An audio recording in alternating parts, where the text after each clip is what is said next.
Hi mga sis, good evening. So, kapauli kita subong sa balay kay kahulat ang mga anakis. Excited na daan sa kanya maguli si daddy. Ara siya sa gabantay na daan na balayan na nga gabi na manuguli na si daddy mm, na sunugon pala yan ni tito na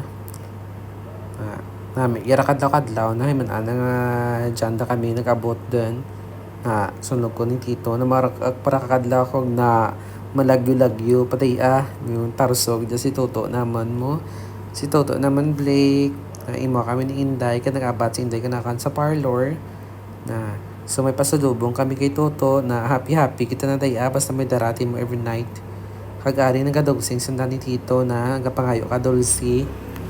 So, hindi pwede nga itao ka na ang bilog ka Dulce kay base madunlan.